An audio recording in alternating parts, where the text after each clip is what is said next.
everyone and welcome to my booktube channel. My name is Sarah and today I'm going to be talking about all of the books that I read during the month of August. I read 10 books this month, which is really exciting. I've been keeping on track with my Goodreads goal, so without further ado, let's get into the books that I read this month.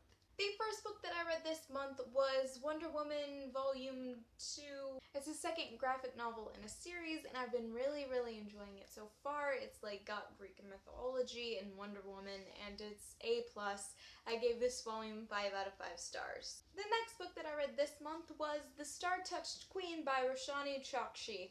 This was so fantastic, you guys. It's basically a retelling of Hades and Persephone, but with a lot of Indian myth and folklore and legend within it. The characters are so fierce and wonderful, and I gave it 5 out of 5 stars. And now we get on to the only book this month that I really didn't like, and that is OCD, The Dude and Me. This book is told in a series of essays and letters and school assignments, telling the story of one high school girl who is dealing with OCD. I think the writing was very juvenile and it wasn't for me. I gave that one 1 out of 5 stars.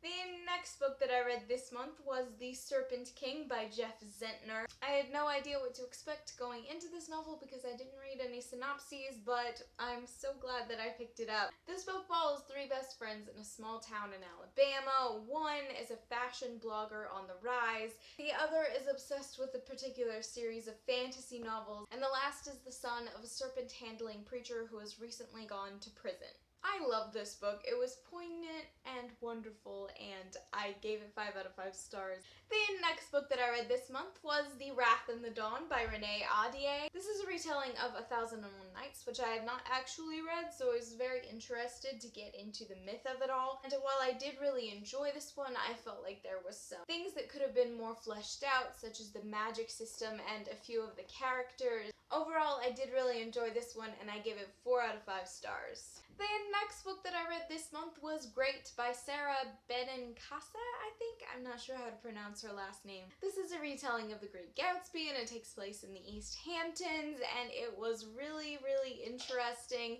The Great Gatsby is one of my favorite classics ever, and so I had sort of high expectations going into this and I was a little nervous because I wasn't sure if it could live up to The Great Gatsby, and of course it wasn't as fabulous as The Great Gatsby because that's just like top notch.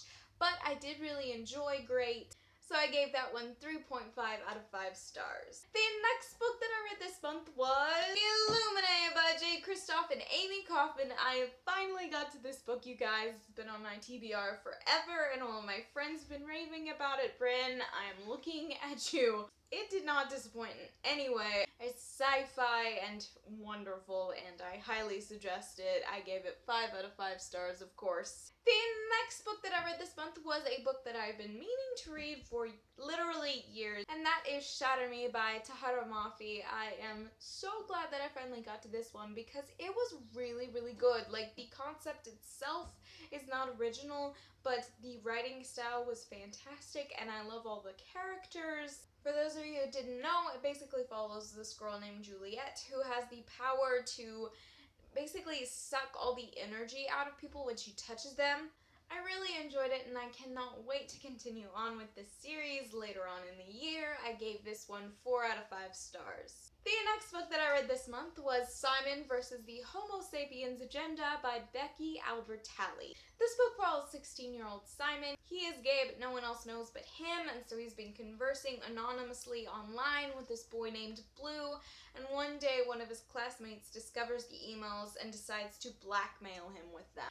I really wasn't expecting this book to be as charming and sweet and wonderful as it was. The premise sounds a little bit dark, and I went into it expecting it to be, but it was really funny. I gave this one 4.5 out of 5 stars. And then the last and final book that I read this month was Blue Lily, Lily Blue by Maggie Stiefvater. This is the 3rd book in the Raven cycle, and I am so excited about this book. It was fan-friggin-tastic. Maggie Stiefvater's writing style is just mind-blowing and inspiring, and I love it. I've been taking this series really slowly because I want to savor it, and now I only have 1 book left, and I'm not ready for the Raven King. I'm not ready. I'm gonna save it because I don't think I can cope with losing the series. I don't want it to be over. Can it not be over? She's now, like, outlining a whole trilogy centered around Ronan, and I would buy the heck out of that.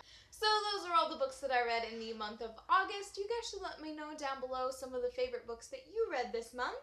If you like this video, please give it a big thumbs up and subscribe if you're new here. I post new videos twice a week. If you guys would like to follow me on Twitter or any of my social medias, I will leave the links to those in the description box below, as always. But most of all, I hope you guys have enjoyed watching this video, and I will see you in my next one. Goodbye!